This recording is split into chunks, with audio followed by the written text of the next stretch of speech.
All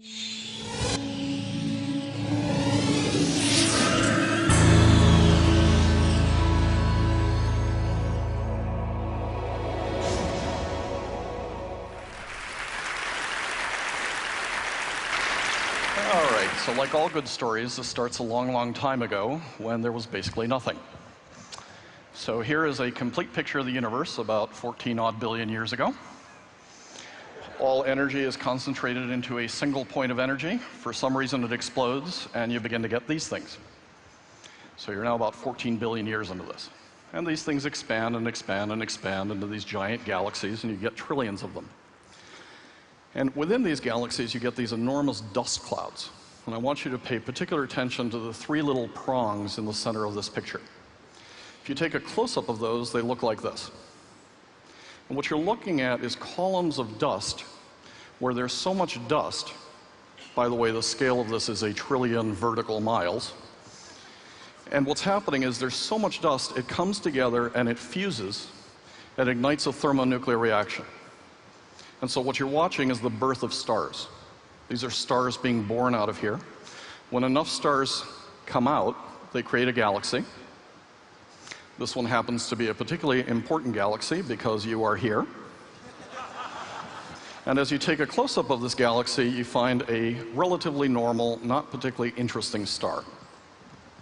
By the way, you're now about 2/3 of the way into this story. So this star doesn't even appear until about 2/3 of the way into the story. And then what happens is there's enough dust left over that it doesn't ignite into a star, it becomes a planet. And this is about a little over 4 billion years ago. And soon thereafter, there's enough material left over that you get a primordial soup, and that creates life. And life starts to expand and expand and expand until it goes kaput. Now, the really strange thing is life goes kaput not once, not twice, but 5 times. So almost all life on Earth is wiped out about 5 times. And as you're thinking about that, what happens is you get more and more complexity, more and more stuff to build new things with.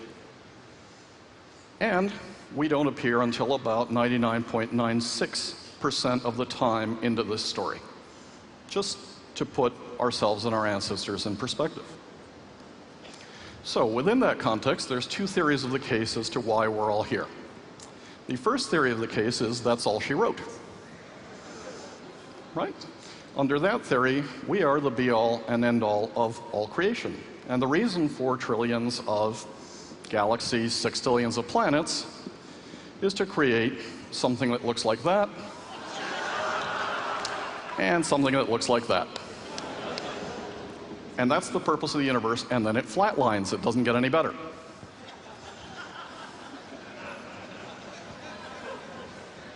The only question you might want to ask yourself is, could that be just mildly arrogant? And if it is, and particularly given the fact that we came very close to extinction, there were only about 2,000 of our species left. A few more weeks without rain, we would have never seen any of these.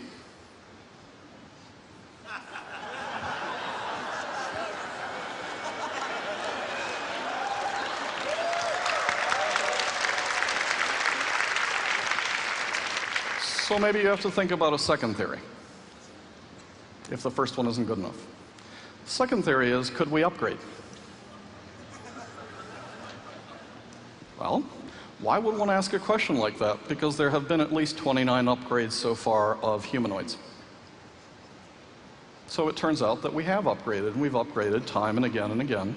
And it turns out that we keep discovering upgrades. We found this one last year.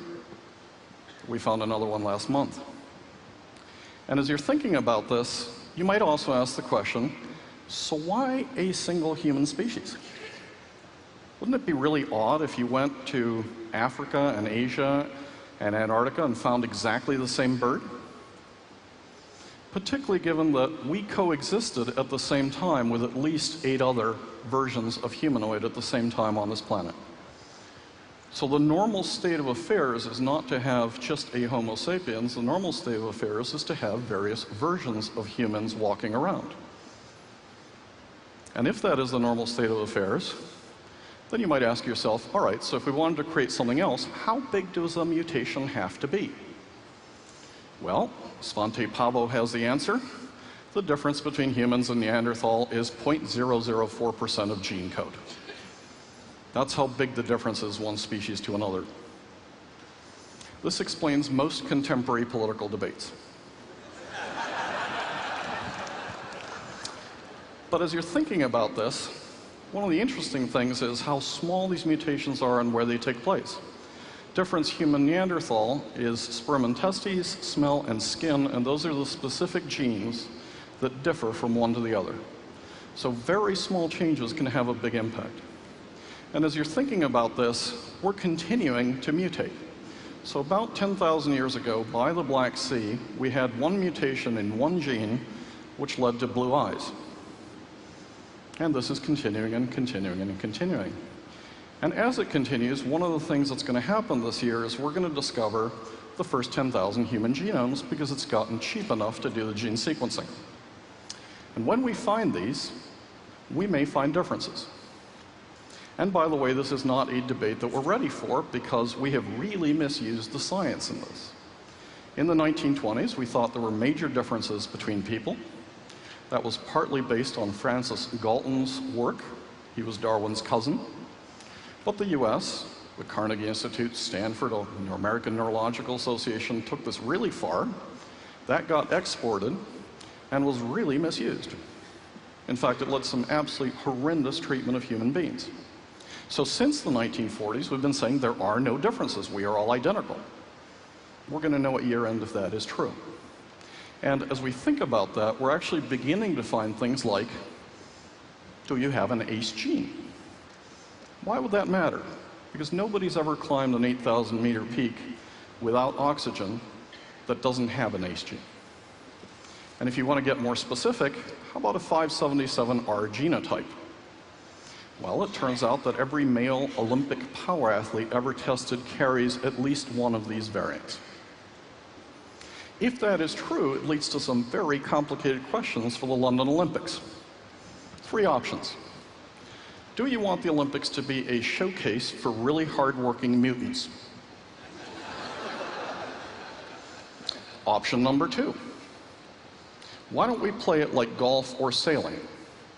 Because you have one and you don't have one, I'll give you a 1/10 of a second head start. Version number 3, because this is a naturally occurring gene and you've got it and you didn't pick the right parents, you get the right to upgrade. 3 different options, if these differences are the difference between an Olympic medal and a non-Olympic medal. And it turns out that as we discover these things, we human beings really like to change how we look, how we act, what our bodies do. And we had about 10.2 million plastic surgeries in the United States, except that with the technologies that are coming online today, today's corrections, deletions, augmentations, and enhancements are going to seem like child's play. You already saw the work by Tony Atala on TED, but this ability to start filling things like inkjet cartridges with cells are allowing us to print skin, organs, and a whole series of other body parts. And as these technologies go forward, you know, you keep seeing this, you keep seeing this, you keep seeing things. 2000, human genome sequenced. And it seems like nothing's happening until it does. And we may just be in some of these weeks. And as you're thinking about, you know, these 2 guys sequencing the human genome in 2000 and the public project sequencing the human genome in 2000, then you don't hear a lot until you hear about an experiment last year in China where they take skin cells from this mouse, put 4 chemicals on it, turn those skin cells into stem cells, let the stem cells grow, and create a full copy of that mouse. That's a big deal. Because in essence, what it means is you can take a cell, which is a pluripotent stem cell, which is like a skier at the top of a mountain. And those 2 skiers become 2 pluripotent stem cells, 4, 8, 16, and then it gets so crowded after 16 divisions that those cells have to differentiate. So they go down one side of the mountain, they go down another, and as they pick that, these become bone, and then they pick another road, and these become platelets, and these become macrophages, and these become T cells, but it's really hard once you ski down to get back up.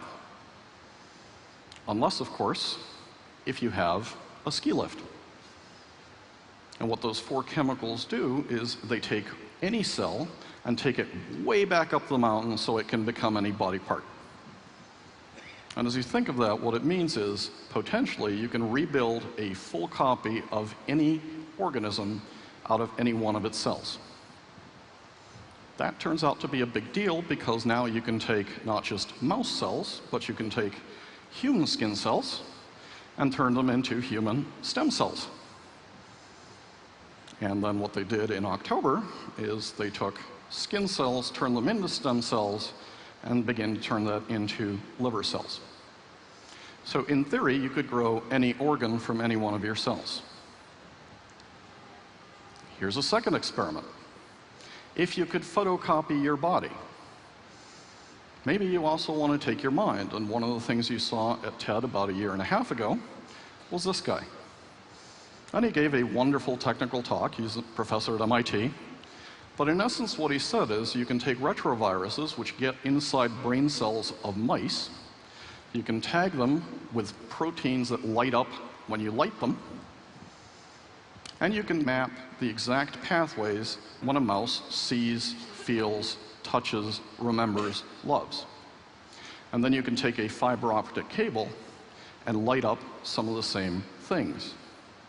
And by the way, as you do this, you can image it in 2 colors, which means you can download this information as binary code directly into a computer. So what's the bottom line on that? Well, it's not completely inconceivable that someday you'll be able to download your own memories, maybe into a new body. And maybe you can upload other people's memories as well. And this might have just 1 or 2 small ethical, political, moral implications. Just a thought. Here's the kind of questions that are becoming interesting questions for philosophers, for governing people, for economists, for scientists. Because these technologies are moving really quickly. And as you think about it, let me close with an example of the brain. The first place where you would expect to see enormous evolutionary pressure today, both because of the inputs, which are becoming massive, and because of the plasticity of the organ, is the brain. Do we have any evidence that that is happening? Well, let's take a look at something like autism incidence per 1,000. Here's what it looks like in 2000. Here's what it looks like in 2002, 2006, 2008. Here's the increase in less than a decade. And we still don't know why this is happening. What we do know is, potentially, the brain is reacting in a hyperreactive, hyperplastic way and creating individuals that are like this. And this is only one of the conditions that's out there. You've also got people who are extraordinarily smart, people who can remember everything they've seen in their lives, people who've got synesthesia, people who've got schizophrenia. We've got all kinds of stuff going on out there, and we still don't understand how and why this is happening. But one question you might want to ask is, are we seeing a rapid evolution of the brain and of how we process data? Because when you think of how much data is coming into our brains, we're trying to take in as much data in a day as people used to take in a lifetime. And as you're thinking about this, there's 4 theories as to why this might be going on, plus a whole series of others. I don't have a good answer. There really needs to be more research on this. One option is a fast food fetish. There's beginning to be some evidence that obesity and diet have something to do with gene modifications which may or may not have an impact on how the brain of an infant works. A second option is the sexy geek option. These conditions are highly rare.